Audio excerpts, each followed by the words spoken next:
Hi all, let's have a look at another fascinating game of Magnus Carlsen. This was played in Norway Blitz 2019 in round 7 against Alexander Grischuk. So Magnus Carlsen was white. So the time limit here is 3 minutes for all moves with a 2-second increment. And I find it absolutely fascinating our world champion has such a powerful intuition of the game. And I like to see his ideas at the faster time limits. Here, after e4, playing e4, Grischuk plays e6, and Magnus plays a very surprising move indeed, f4. This is not very popular nowadays at all. In some respects, it gives black quite clear plans based on the pawn structure. The move comes from Louis Charles Le Bourdonnais.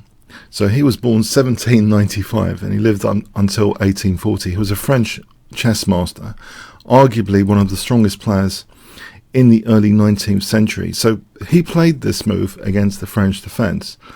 Here, Grischuk played d5. We have e5. And now after c5, structurally, black is probably, in general, delighted to have the f5 square as a blockade square. And also this bishop usually might be a problem piece in theory.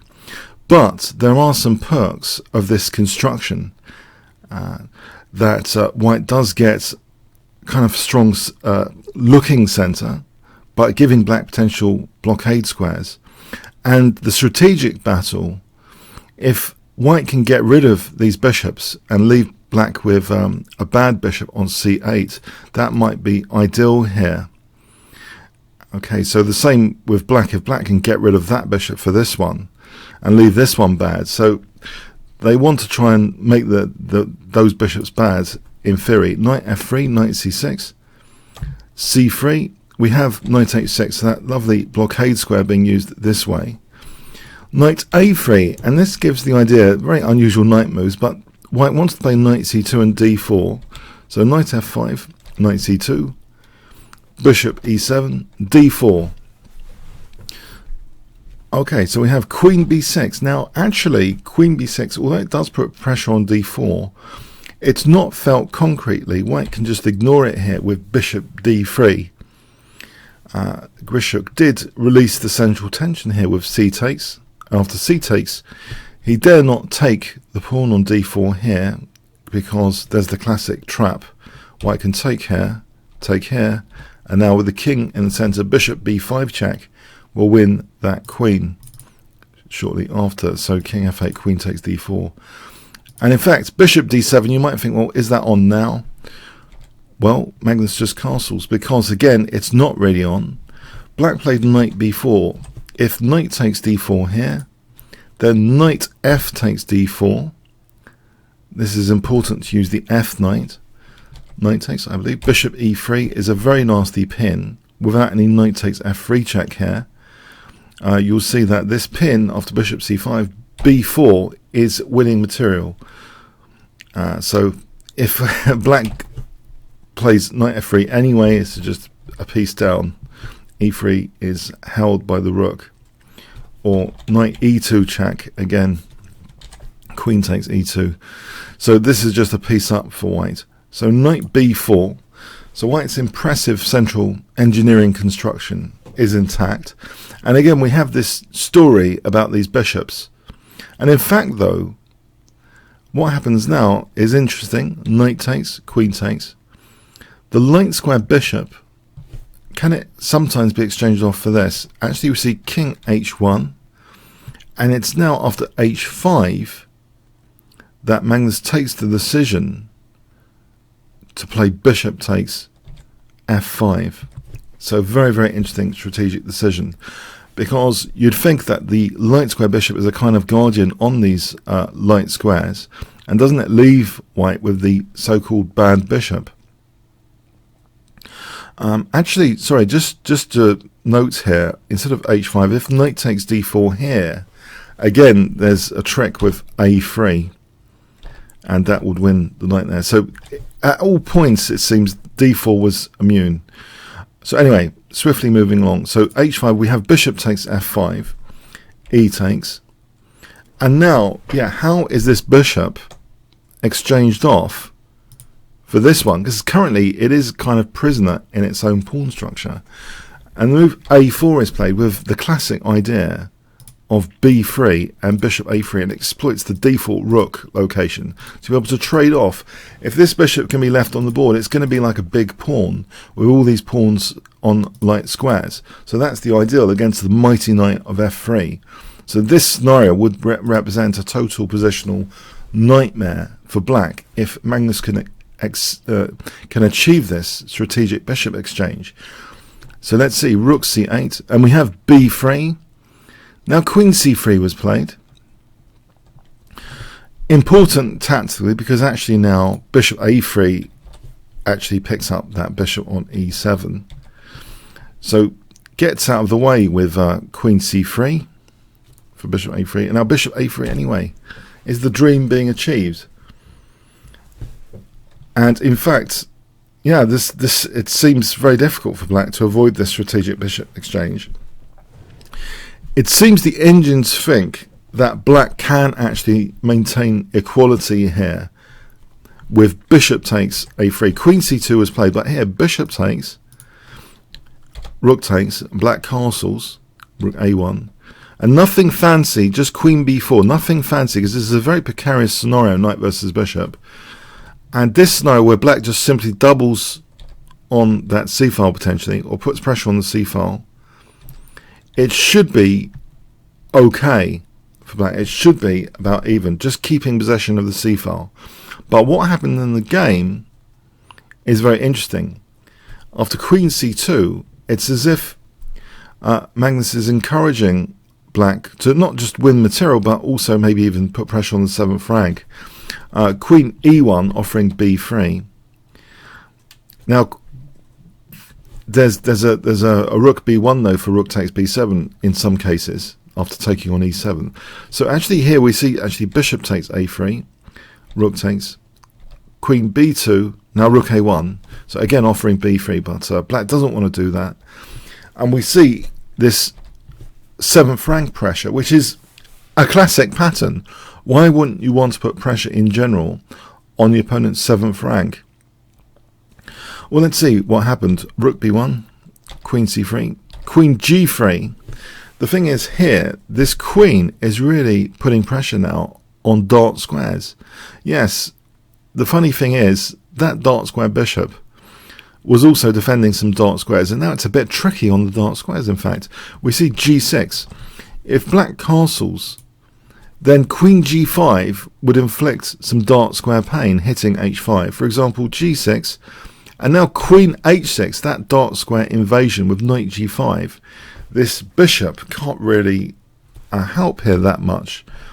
It can stand there on e6, but now look, knight h7, and the dark squares lead to a total disaster for black. So this would just be mating. So black has to be extremely careful here now. So this invitation to either win a pawn or the 7th rank pressure, it seems white's queen is the real attacking piece here on the king side. g6, queen g5, the queen goes back, h3, king f8. Here, if bishop e6, then actually it's interesting that a5 is dangerous, trying to sometimes establish, even if b3 is lost, a form pawn on a6, form pawn on a6 in this variation is quite amusing. Form pawns are usually quite amusing. For example, like this, but a combination of pressure on both sides of the board, and black is going to be worse, at least. Black's going to be worse. So we have king f8. But now this leads to a total nightmare. In fact, bishop e6 was probably the best idea, better than what was played. We lead to a strategic nightmare scenario talked about early on in this game after king f8, because now Magnus plays queen f6, and he gets a really mighty form pawn now after queen takes, e takes. This mighty form pawn biting into black's position, restricting the king, restricting the rook, so they're prisoners at the moment. So it has to be eliminated surely with very high priority, this dangerous form pawn. But not only is there a pawn pawn? There's a mighty square for this mighty knight on e5, which this light square bishop cannot do anything about the dark squares in general. And we see this coming in now. Rook c6, the mighty knight e5. And this is why, in general, Magnus Carlsen's achievements at faster time controls is so magnificent. He can really strategically crush opponents. This is an absolutely strategically murderous position. This mighty knight on e5 against that bad bishop. Black could resign here, I believe. He plays on with rook d6. So if he took on f6, then knight takes d7 clearly. Knight takes is not a good idea. So rook d6, but now look at this c-file. White can now take over and invade with that c-file. Also, you know, the other rook could have been used as well, but bishop c6, and now to break that c-file down to infiltrate b4, letting go of the a pawn. That's not taken. Rook takes f6 is played. So if taking, as you might imagine, black's going to get in total knots if there's pins involved as well, and a form pawn. And in fact here, there's a nice tactic. I wonder if you can spot it. So tactical quiz. If I give you 5 seconds to pause the video, how does white finish black off with the pawn pawn and the pin? You've got two ingredients for disaster here. How do you finish black off? 5 seconds. Okay, knight d7 check would be the killer move. So if king moves, then rook takes e8. And if rook takes, then you play a fast rook e1. There's no way to parry it with rook e6. The rook's been distracted. That mighty knight hasn't given itself up in vain. This is just end of game. Okay, so that would be a really nice tactic. So we have, that's on bishop takes a4. So let's examine that again. It's just totally hopeless. Okay, so rook takes f6 was played, b5, bishop e8. Now rook c7, so slightly different emphasis. That if white can win this pawn, there'll be a 2-to-1 pawn majority over here. Rook b6, trying to shield that pawn, protect that pawn. So if king g7, just to put that on the board, this is a mighty, mighty position where the bishop's a total prisoner. And yeah, it's just a nightmare. So rook b6, we have rook e1, king g7. Has black escaped the worst of it? Not really. The rooks can now, like two pigs on the seventh, as they say, wanting to win pawns. a6, two greedy pigs on the seventh. Knight c5, we're coming up, not immediately, so knight c5 first. So the knight is not getting away of this other rook going into e7. It's still on a painful dart square from the perspective of the bishop.